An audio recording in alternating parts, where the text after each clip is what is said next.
This is Boxing Tickets and I in association with SB Sports. We're here in Dublin.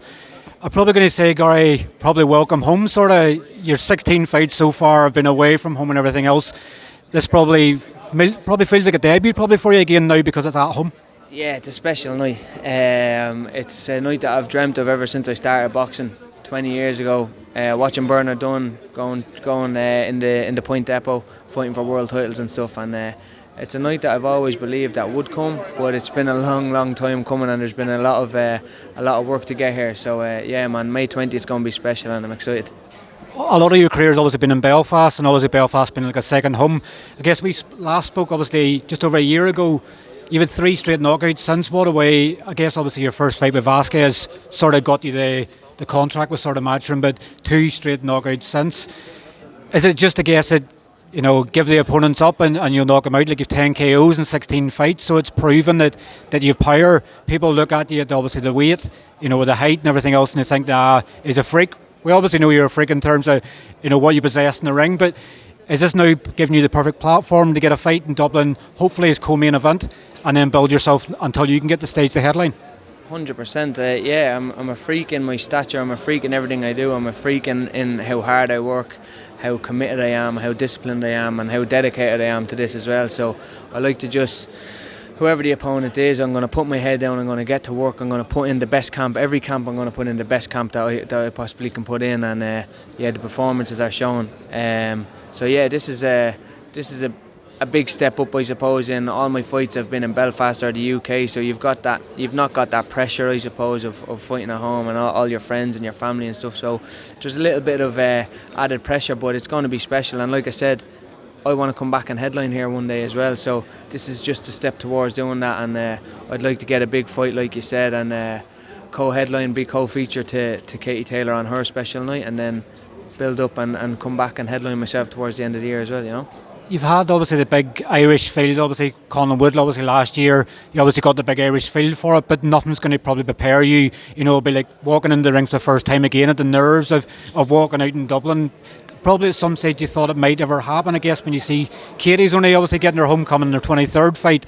Did you ever feel that it was going to come around, or was it just sort of keep pushing yourself and pushing it and keep thinking positively, I guess, that it was going to happen at some stage? Listen, I just kept believing. I always knew that whatever's meant to be is going to be, and I'm going to continue to work hard. I'm going to continue to prepare to the best of my ability and to put in the best performances that I can do, and what's meant for me will always come to me, and it has done. I've believed in that ever since I've been a kid, and that's what my hard work is based on. I believe that I'm due to be at the top of boxing and to be one of the biggest names in the sport.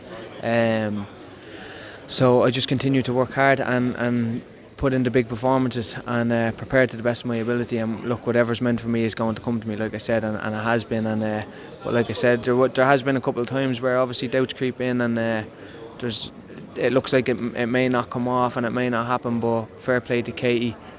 She's pushed, she's worked very hard over the years, and she's got her dream come true. And also fair play to Eddie.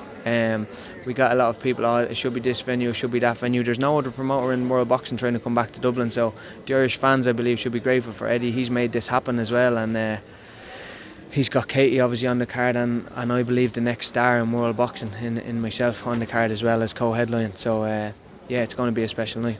I guess initially when Taylor Serrano was announced, and then obviously it was broke that she was injured, wasn't going to happen, did the fear started breaking again to go, I'm so close, it was announced, you start to get that good feeling, and then the opponent cancels, and then I guess Katie and herself sort of calls for the fight with Chantel Cameron, and it gets that warm feeling back inside you again where you go, I'm going to fight in Dublin again. You sort of have that feel good, not feel good sort of factor again, or did you know it was always sort of going to happen? I woke up that morning that fight was off, and I went to the gym as normal. I knew I was fighting in Dublin May 20th.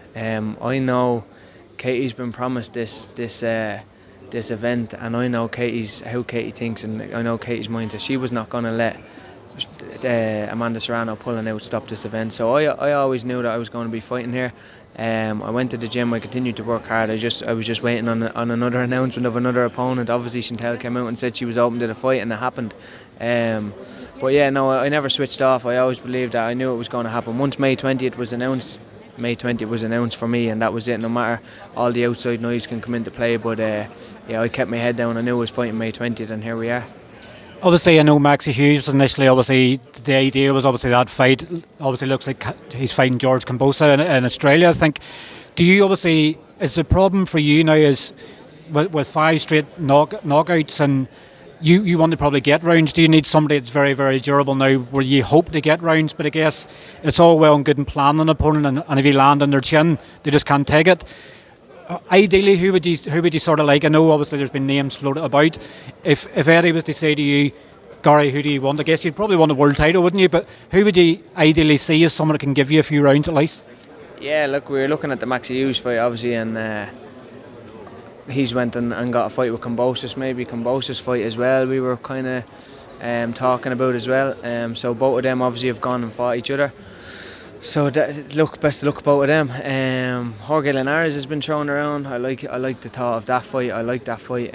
He's former 3-weight world champion. He's been there. He's done it. He's got the T-shirt. I respect what he's done in boxing, and I want to do the same. So I believe that's a fight that possibly could be made. I know he's coming to the end of his career and he wants to be paid a lot of money. So listen, we'll see what happens with that one. They're talking about rounds. I need to get rounds. But like you said there, rounds is all well and good. When I go in, I'm ready to go, and I land that left hand on somebody's chin. I don't believe we're going to get many rounds. So listen, whoever it is that moves my career towards that world title shot and towards becoming a world champion, that's who I want. So Maxi Hughes was one. I respect Maxi Hughes. He's IBO world title. I would have liked to challenge for that obviously on this card. Jorge Linares is one that I'd like to see done, but we'll see. We'll hopefully in the next 48, 72 hours we have our opponent locked down, and it'll be a big fight. I want to be co-headline. I want to be chief support. So let's see who we get. That's the thing, isn't it? Obviously, to be chief support, you need to have a good opponent. Is probably the fear with Linares? Obviously, he's coming to the back end of his career. You want to be able to enjoy the atmosphere, and obviously with some of the Linares, we've seen he's been stopped recently in a round or two.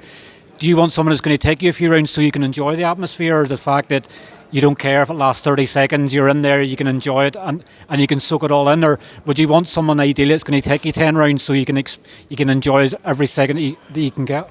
I want to knock everybody out in round one. If you've seen my last couple of fights, you'll have seen that. That's the style I bring. I'm coming to take your head off.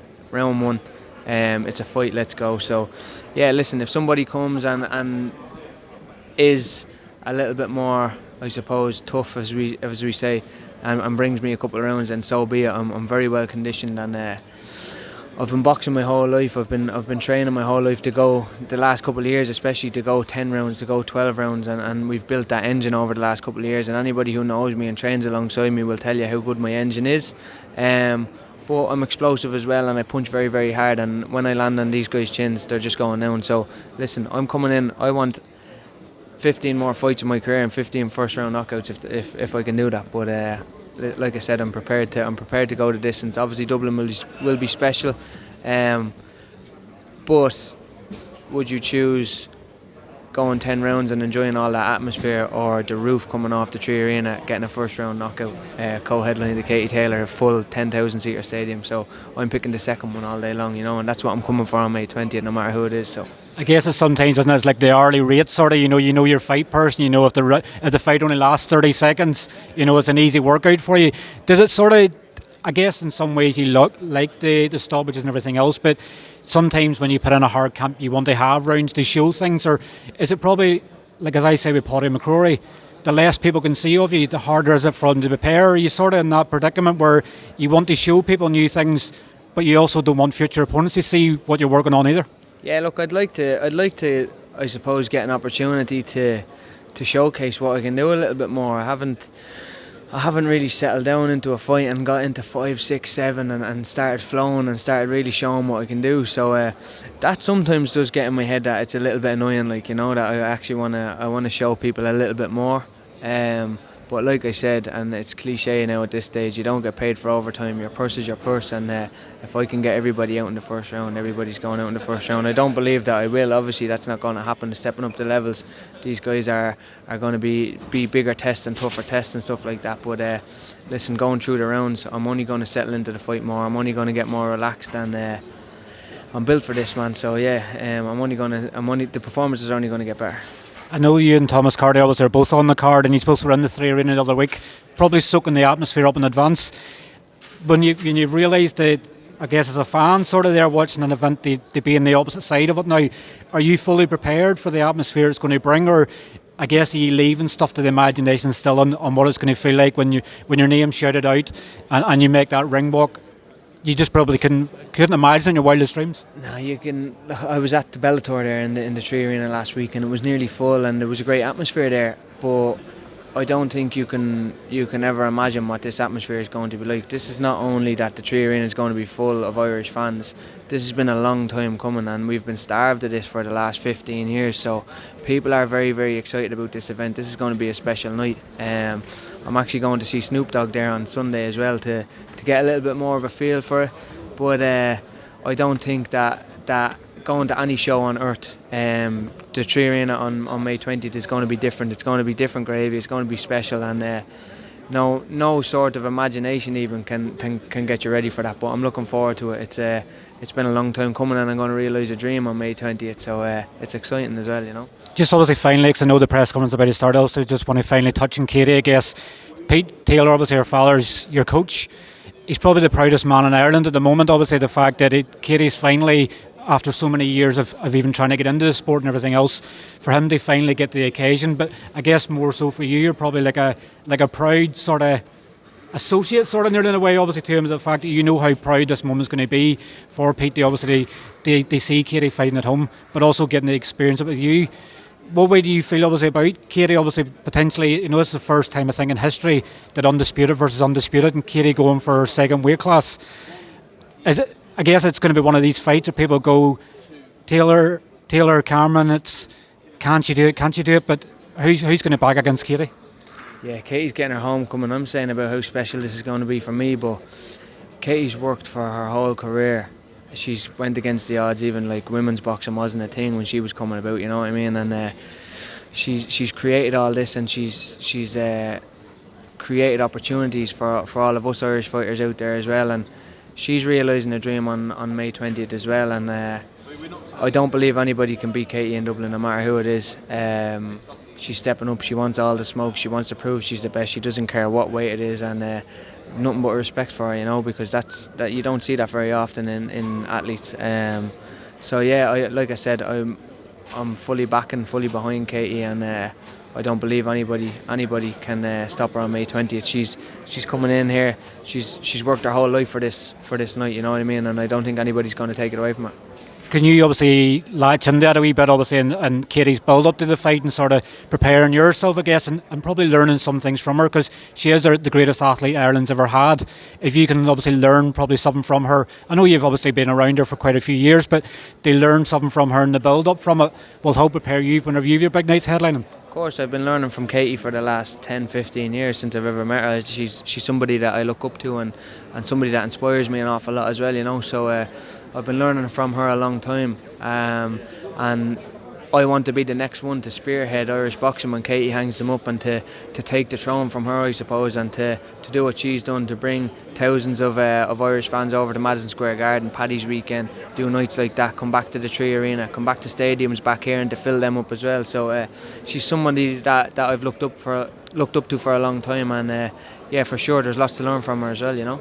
Well, listen, Gary, thanks very much for your time. Obviously, roll on 8 weeks' time. You finally get to fight in Dublin for the first time as a pro, and I'm sure you'll enjoy every moment of it. Yeah, excited to get down to work, excited to put in the best camp of my career as well. I'm actually very excited for this training camp. It's going to be a hard camp, but it's going to be a very, very enjoyable one, and expect the best performance ever on May 20th. So yeah. Thanks for your time, Gary. Cheers. Appreciate you, bro.